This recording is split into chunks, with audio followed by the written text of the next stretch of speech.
Lauren LaRosa. So I've been here for a little bit. I've been here for a minute. Move out the way. Made it. This is the Rumor Report. I think a lot of people will recognize the voice and the name. On The Breakfast Club. Lauren came in hot. You know, Didn't she, right? I came in telling the truth.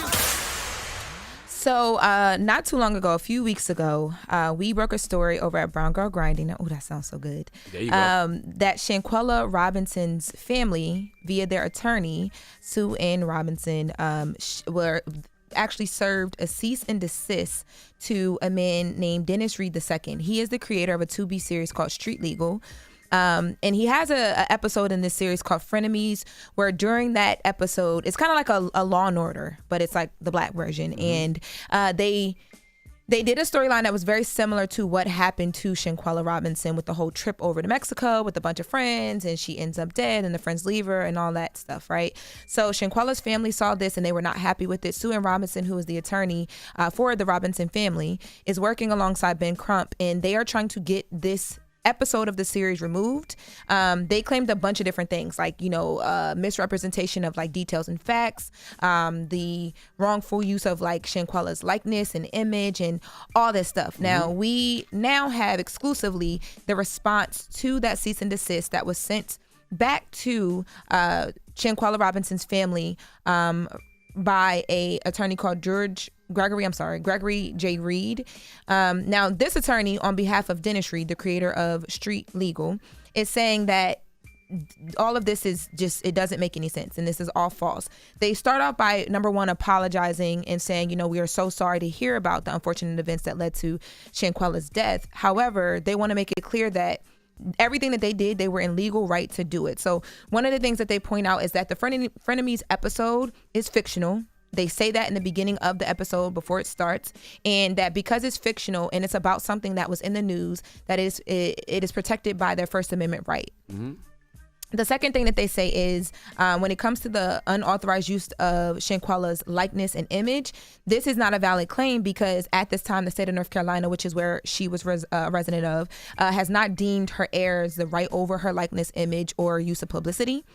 They also go into the fact that the character that plays the woman who is killed, which the family is saying this is Shanquella, is a girl or character named Nicole. Nicole does not resemble Shanquella whatsoever. She is a lighter skinned woman. She's covered in tattoos, so she doesn't look like her to say that or to claim that they are trying to use the likeness and the image. And they basically just go on to say that, there is not any actionable claim based on this fictional episode to move forward with any lawsuit or whatsoever. Now, when the cease and desist was sent, they made it very clear, Sue Ann Robinson, Ben Crump and team, that if this was not pulled, that they were going to move forward and take legal action. So it doesn't sound to me like Dennis Reed and team seem to, like, I watched it last night. It's still on Tubi. I don't think that they plan to pull it down. So I understand where the family is coming from here. I know, like, when I first found out about the Tubi series, Shanquella's dad had actually sent it to me. He was very upset about this. I can see why. It's an open wound. You know what I mean? Like, that's his baby. But on the other end, if everything that they're saying in this response is correct legally, I don't think that they would lose this one. You mentioned Law and Order, but they do stuff like that all the time. Like, I've watched Law and Order sometime, and I'm like, that's exactly that case or exactly that situation. So I always wondered what the legalities were. Yeah, I'm not really for sure on all the legalities and how you go about that, but I will say that it was set up the same way that Law and Order leads into it. Like, they let you know it's a fictional depiction. They, you know what I mean? They try and stay away from certain stuff, but there are certain things that remind you, like, okay, that was that case that we saw in the news. And not just legalities, morally and ethically. Why would you want to do that? I can understand if the case is like 10 years old, but when there's these fresh cases that aren't even like a year old, 2 years old, I'm like, damn, y'all thirsty to do something? So when we first broke the story, and anybody that wants to follow us and kind of see the news that we break and keep up with our conversations, follow Brown Girl Grinding, all common spelling, or me on Instagram, Lauren LaRosa, or Twitter. A lot of what was said was, this is them keeping this in the news, in light, like, because Shanquella passed away, no one has been I get what you're saying. arrested. Keeping away that's on the case. Yeah, no one has been prosecuted for it. Like, there's a whole lot still unsolved and untouched. Well, get the money to the family then. That's an option. To me, if that is your actual angle and that's your intention, you got to give all the money, all the proceeds to the family. Right. Now, granted, that wasn't said directly by Dennis Reed II, but that was a big conversation when we posted it in the comments. Like, well, this is just bringing light to the situation again, because a lot of people said that they had forgotten that it happened, which is so sad because someone lost their life. But Give the money it's to the news cycle moves so fast. Right. Get the money You to know the what I family. mean? Open a fund in her name. Something. Yeah. Well, yeah, I mean, I will see how this plays out. Again, though, with me reading this response, it seems like every claim that was threw at them in the cease and desist, they had a counter for it as to say why legally they were able to do what they did. So I guess we'll see what happens. I know for me, it made me go watch it. Have y'all watched this series? No. Okay. Yeah, the acting, I think it's just Tubi in general, though, but the acting was a bit, yeah. But anyway, we're going to move on to something else that has to do with storytelling. Charlamagne back in the Rumor Report. Okay. Uh-oh.